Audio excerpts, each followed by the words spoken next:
اللہ تبارک و تعالی نے غافلوں کو متنبع کیا ہے، جو غفلت کے شکار ہیں ان کو متنبع کیا، آگاہ کیا، تنبیہ کی، تنقید کی، اور انہیں اس بات کی طرف نشاندہی کی کہ تکاثر نام کی چیز، نام کی بیماری، نام کے مرض نے تمہیں غفلت میں ڈال دیا۔ یہ دنیاوی زندگی دھوکے کے سامان کے سوا کچھ نہیں ہے۔ یہ حیثیت جب تم جان لو گے اور جب تم کماؤ گے تو پھر تم ساری ہی جو ہے چیزوں سے پاک ہو کر پھر اس کے بعد تم کماؤ گے۔ جس نے اس حال میں صبح کی کہ وہ امن میں ہے، کیا ہے؟ وہ امن میں ہے، اس کے پاس ایک دن کا کھانا موجود ہے اور اس کو کوئی خطرہ لاحق نہیں، دنیا اس کے پاس خزانوں سمیت جمع ہو گیا۔ ان الحمد للہ نحمده ونستعینه ونستغفره ونعوذ باللہ من شرور انفسنا ومن سیئات اعمالنا من یهده اللہ فلا مضل له ومن یضلل فلا هادی له واشهد ان لا الہ الا اللہ وحده لا شریک له واشهد ان محمدا عبده ورسوله اما بعد فان خير الحديث كتاب الله وخير الهدي هدي محمد صلی اللہ علیہ وسلم وشر الأمور محدثاتها وكل محدثة بدعة وكل بدعة ضلالة وكل ضلالة في النار۔ أعوذ بالله السميع العليم من الشيطان الرجيم، بسم الله الرحمن الرحيم، يا أيها الذين آمنوا اتقوا الله حق تقاته ولا تموتن إلا وأنتم مسلمون، يا أيها الناس اتقوا ربكم الذي خلقكم من نفس واحدة وخلق منها زوجها وبث منهما رجالا كثيرا ونساء واتقوا الله الذي تساءلون به والأرحام إن الله كان عليكم رقيبا، يا أيها الذين آمنوا اتقوا الله وقولوا قولا سديدا يصلح لكم أعمالكم ويغفر لكم ذنوبكم ومن يطع الله ورسوله فقد فاز فوزا عظيما۔ قال الله تبارك وتعالى في القرآن المجيد ألهاكم التكاثر حتى زرتم المقابر كلا سوف تعلمون ثم كلا سوف تعلمون۔ تمام طرح کی تعریف و توصیفات اس وحدہ لا شریک خالق کائنات اور مالک ارض و سما کے لیے ہیں، جو تمام جہانوں کا پالنہار ہے، اور بے شمار درود و سلام نازل اللہ کے آخری نبی محمد رسول اللہ صلی اللہ تعالی علیہ وسلم پر۔ خطبہ مسنونہ کے بعد آپ کے سامنے سورۃ تکاثر کی شروع کی 4 آیتیں تلاوت کی، چھوٹی سورت ہے۔ اللہ تبارک و تعالیٰ نے ان آیت کریمہ کے اندر فرمایا الہاکم التکاثر، الہاکم التکاثر، کہ انسانوں زیادتی کی طلب نے تمہیں غافل کر دیا، حتی زرتم المقابر، یہاں تک کہ تم قبرستان پہنچ گئے، کلا سوف تعلمون، ہرگز نہیں، ان قریب تم جان لو گے، ثم کلا سوف تعلمون، پھر ہرگز نہیں تم عن قریب جان لو گے۔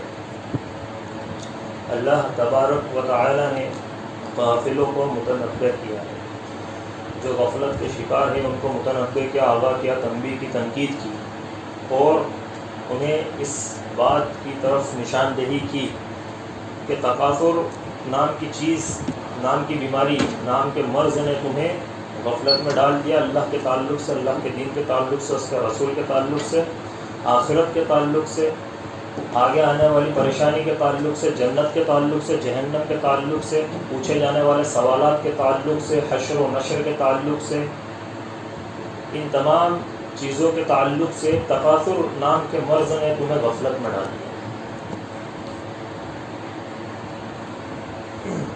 اور جب اس غفلت سے جاگتے ہیں، کب جاگتے ہیں؟ اس وقت جاگتے ہیں جب فرشتے روح کو لے کر قبرستان کی طرف ہمارے جسم کی روانگی ہو جاتی ہے، اس وقت ہم جاگتے ہیں۔ حتی زرتم المقابر، یہاں تک کہ تم قبروں پر پہنچ گئے، قبروں کے اندر چلے گئے۔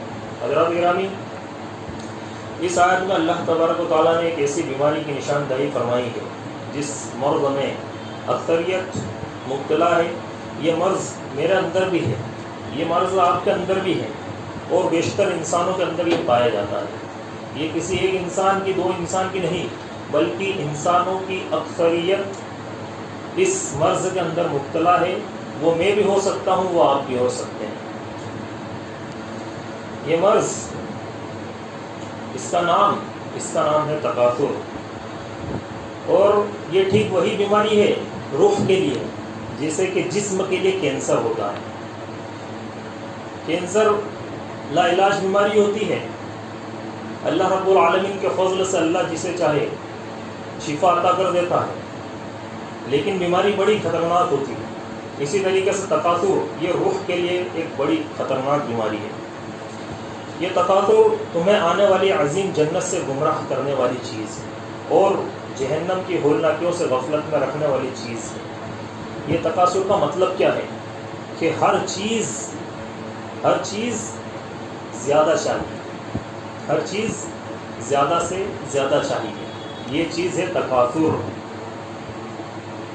ہر چیز، روپیہ زیادہ سے زیادہ چاہیے، دھن و دولت زیادہ سے زیادہ چاہیے، تجارت بزنس بڑا سے بڑا ہونا چاہیے، زیادہ سے زیادہ ہونا چاہیے، زمین و جائیداد زیادہ سے زیادہ چاہیے، میراث زیادہ سے زیادہ چاہیے، عزت، گھر، بنگلہ، گاڑی، ہر چیز. ایک انسان کو تکاثر کے زمرے میں وہ شخص آ جاتا ہے جو قناعت نہیں کرتا، جو شکر کر کے رکتا نہیں اللہ رب العالمین نے جو اس کو عطا کیا ہے، بلکہ اس کے دل میں یہی خواہش ہوتی ہے کہ مجھے اور چاہیے. یہ خواہش نہیں ہونی چاہیے، بلکہ اللہ نے جو دیا ہے اس کے اوپر شکر ہونا چاہیے. اب کل اللہ اور زیادہ دے دے تو وہ الگ مسئلہ ہے. اس بات کو سمجھنے والی بات ہے. دل کے اندر ہمیشہ اس چیز کا ہونا کہ مجھے اور زیادہ چاہیے، یہ غلط ہے. لیکن یہ غلط نہیں ہے کہ ایک بندہ اس جو نعمت دی ہوئی ہے اس کے اوپر شکر کر کے صبر کر کے قناعت کرے اور پھر اللہ اس سے 10 گنا زیادہ اس کو دیتے، وہ اللہ کی مرضی.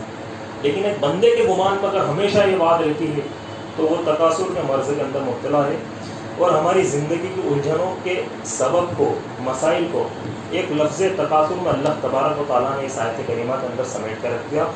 اللہ جتنا بھی دے، ہمارا نعرہ ایک ہی رہتا ہے کہ حل من مزید، حل من مزید. اور یہی وجہ ہے کہ زندگی بھر کی توانائی کو انسان کسی چاہت میں صرف کر کے اصل حقیقت میں پہنچتا ہے اور مٹی اس کے پیٹ کو بھر دیتی ہے. حرص و ہوس کی اس مرض کو لسان نبوت مآب حضرت محمد صلی اللہ علیہ وسلم نے الفاظ میں بیان فرمایا.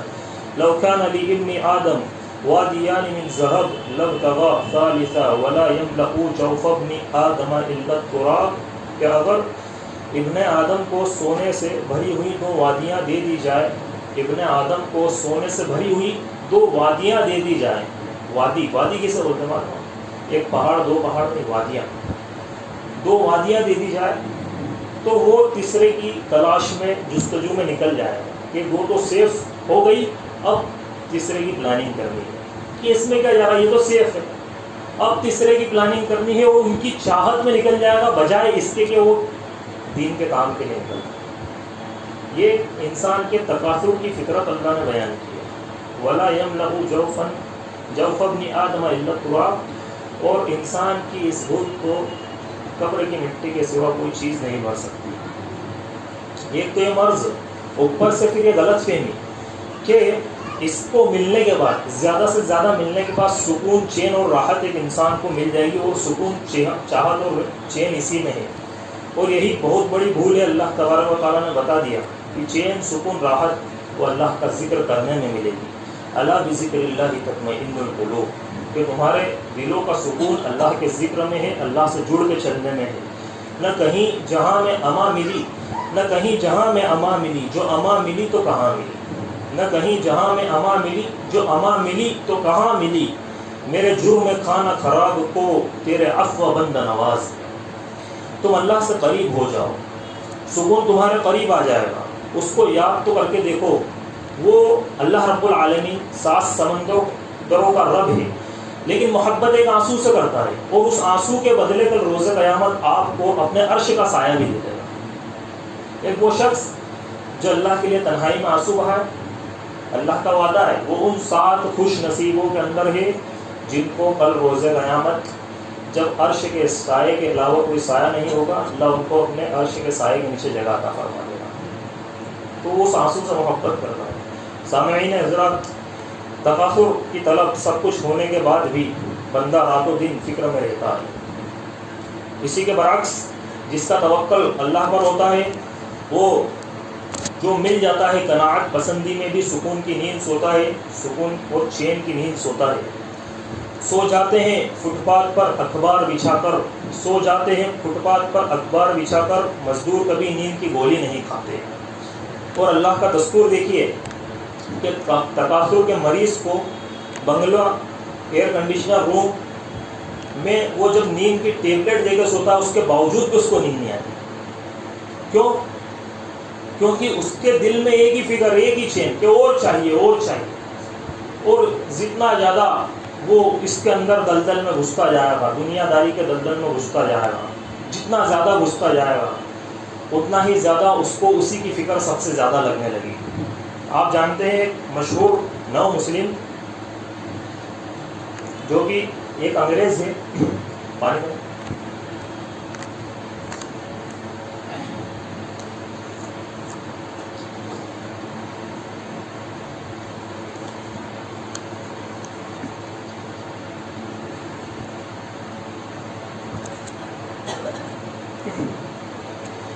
ایک مشہور نو مسلم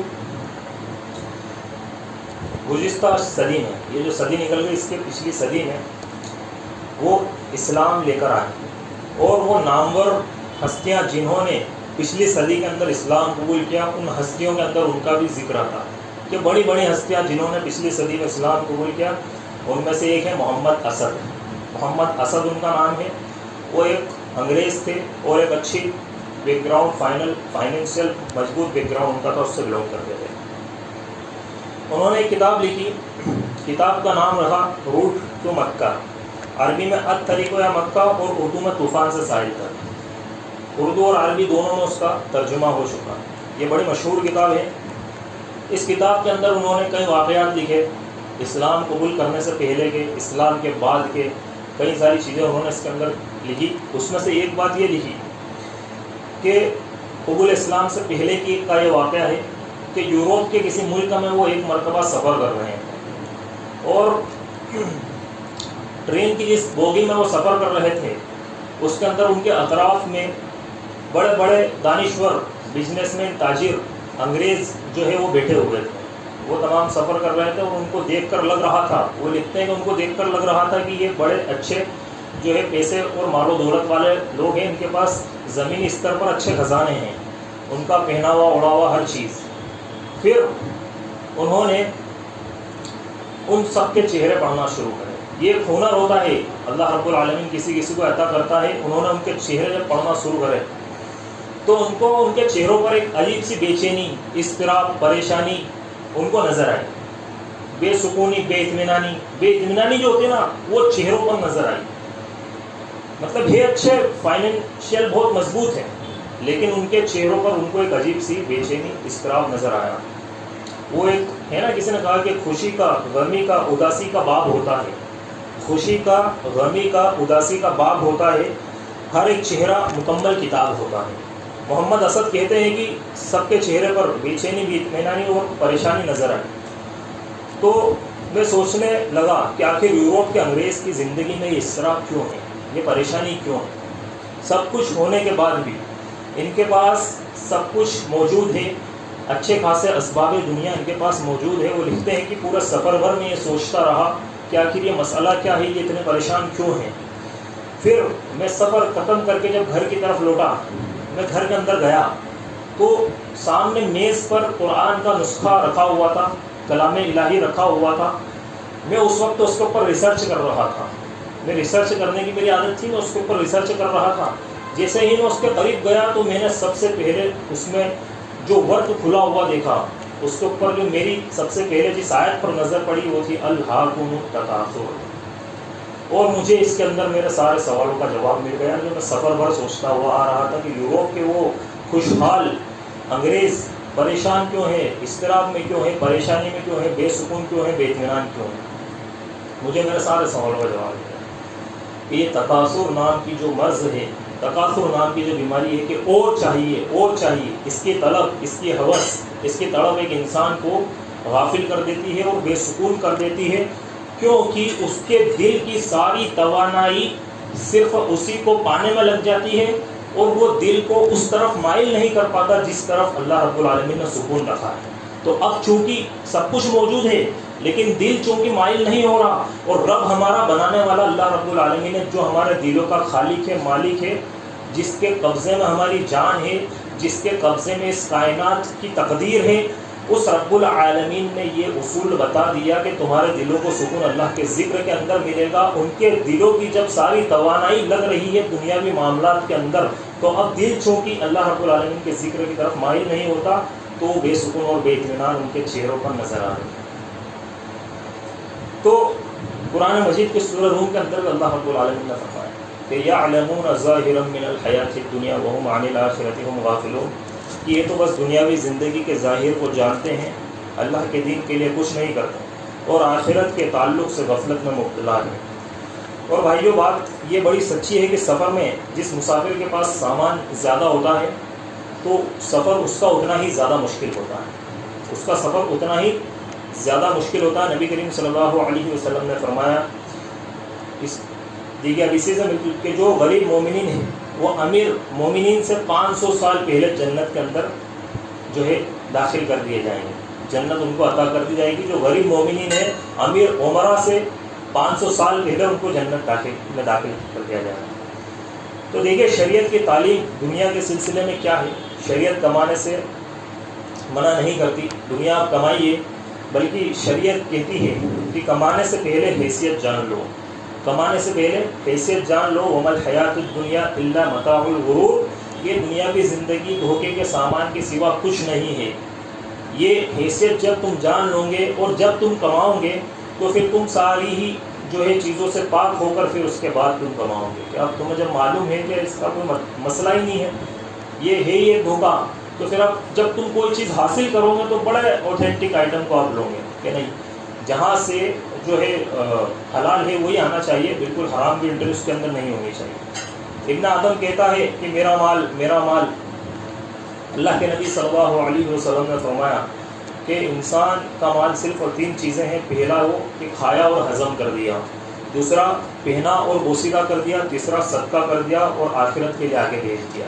یہ 3 چیزیں انسان کا مال ہے، اس کے علاوہ کچھ بھی انسان کا نہیں ہے۔ پھر اللہ کے نبی نے فرمایا کہ اس کے علاوہ جتنا بھی ہے وہ سب پیچھے وارثوں کے لیے رہنا ہے، کہ وہ اس کے کسی کام کا نہیں ہے۔ وہ کتنا ہی بڑا ملینئر ہو، کتنا ہی بڑا کروڑ پتی لاکھ پتی انسان ہو، چاہے اس کے پاس کتنی دولت ہو، اگر اس نے اللہ کے راہ میں صدقہ نہیں کیا اس کے وہ چیز کام میں آنے والی نہیں۔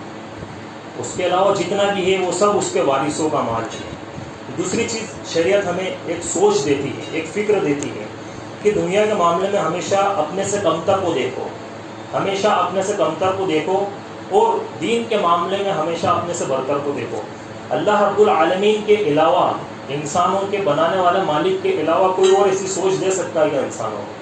یہ اللہ رب العالمین کا دین، یہ شریعت مطہرہ ہماری ہر طرح سے رہنمائی کرتی ہے، اور یہ ہماری سوچ کی بھی تربیت کرتی ہے کہ تم اپنی سوچ ایسی بناؤ کہ اگر آپ کے پاس گھر ہے تو آپ اپنے سے اس شخص کو مت دیکھو جس کا گھر پوشادہ ہو، باہر گارڈن بھی ہے، بلکہ اس شخص کو دیکھو کہ جس کے پاس کچا گھر، وہ اس شخص کو دیکھے جس کے گھر کے اوپر چھت نہیں ڈلی، پترے ٹین شیڈ نہیں بلکہ چھپر ڈلا ہوا ہے، وہ اس شخص کو دیکھے جو فٹ پاتھ پر سو رہا ہے، فٹ پاتھ والا اس شخص کو دیکھے کہ میرا ہاتھ پیر صحیح سلامت ہے، میں دیکھ پاتا ہوں، بول پاتا ہوں، کھا پاتا ہوں، مجھے ایسی کوئی بیماری نہیں کہ میں وینٹیلیٹر پر رکھا ہوا ہوں۔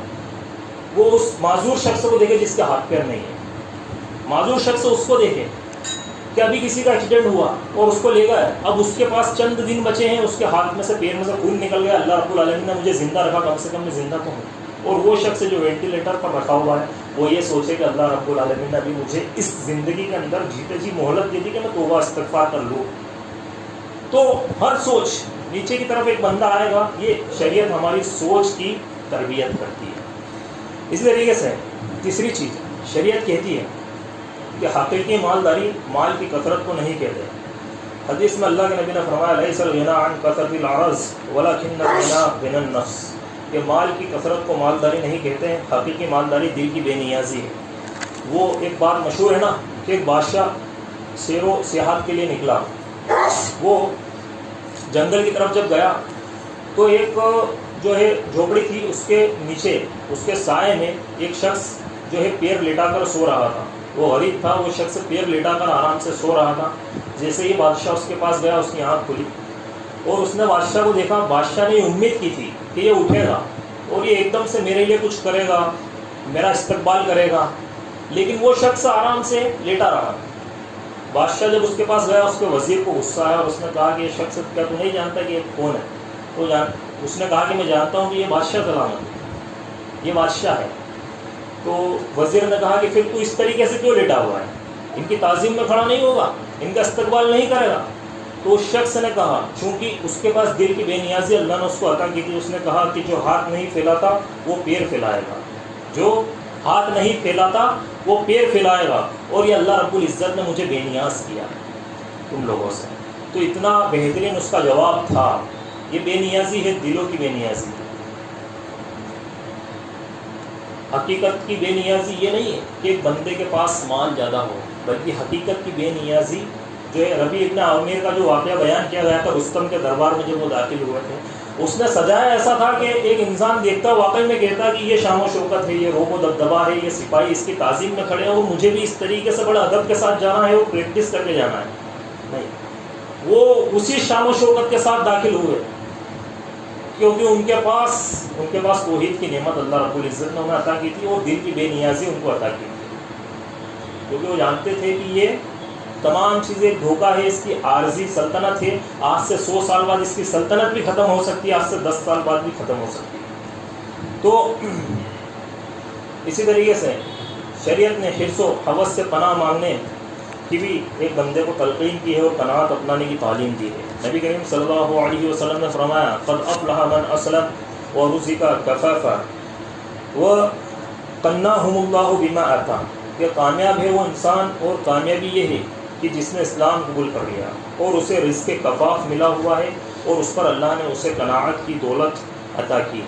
اس طریقے سے نبی کریم صلی اللہ علیہ وسلم کی ایک حدیث ہے، فرماتے ہیں کہ من اصبح منکم آمنا فی سربتن معافا فی بدنی وعنده قوت یومی فکأنما حیزت له الدنیا فی حجافری، کہ دنیا حاصل کرنا جس نے اس حال میں صبح کی، من اصبح منکم، کہ جس نے تم میں سے اس حال میں صبح کی کہ اس کے گھر میں امن ہے، اس کو کوئی خطرہ نہیں، اس کو کسی دشمنی کا کوئی خطرہ نہیں، اس کے گھر کے اندر اللہ رب العالمین نے امن عطا کیا ہے، اور صحت کی دولت سے اللہ رب العزت نے اسے مالا مال کیا ہے، صحت اس کو عطا کی ہے، اور اس کے پاس ایک دن کا کھانا موجود ہے۔ کتنے دن کا؟ ایک دن کا کھانا اس کے پاس موجود ہے، اس حال میں اس نے صبح کی۔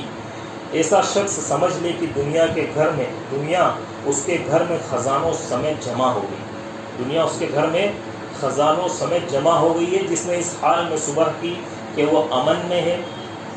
کیا ہے؟ وہ امن میں ہے، اس کے پاس ایک دن کا کھانا موجود ہے، اور اس کو کوئی خطرہ لاحق نہیں، دنیا اس کے پاس خزانوں سمیت جمع ہو گئی۔ تو اسلام یہاں پر بھی ہماری جو ہے تربیت کرتا ہے، ہمارے ذہن کی تربیت کرتا ہے۔ تو دنیا حاصل کرنا، مال کمانا، یہ غلط بات نہیں ہے۔ اللہ رب العزت نے ہر وقت ہماری تربیت کی، اور اللہ کے نبی کے صحابہ کرام، خود اللہ کے نبی صلی اللہ علیہ وسلم تاجر تھے، اور پچھلی امتوں میں کئی ایسے انبیاء کرام گزرے، بلکہ ہر نبی، جتنے بھی انبیاء کرام آئے، سب نے تجارت کی۔ اللہ رب العالمین نے بہت ساروں کو ملکیت عطا کی۔ حضرت سلیمان علیہ السلام کو اللہ رب العالمین نے ایسی بادشاہت عطا کی، ایسی نبوت و رسالت کا عطا کی کہ حضرت سلیمان علیہ السلام قالین کے اوپر بیٹھ کر ہواؤں کو مسخر کر دیا تھا حضرت سلیمان علیہ السلام کے لیے۔ یہ پلین وغیرہ تو آج آئے ہیں، اللہ رب العالمین نے ان کے حساب سے 150 کلومیٹر تو 150 کلومیٹر سے ہوا چلی، 200 کلومیٹر تو 200 کلومیٹر کے حساب سے چلی۔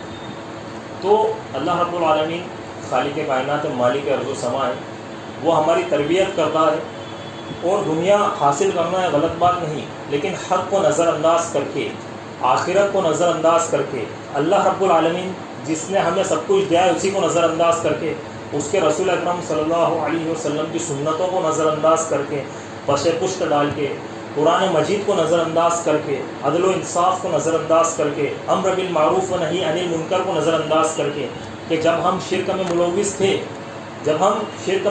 تھے تو ہمارا روٹین کیا تھا ہمیں بہت اچھے طریقے سے معلوم، اور پھر ہم جب توحید پر آئے تو پھر ہمارا روٹین نہیں بدلا، اور ہم پھر وہی کام کر رہے ہیں، تو پھر ہماری دعوت و تبلیغ کا کیا مطلب ہے؟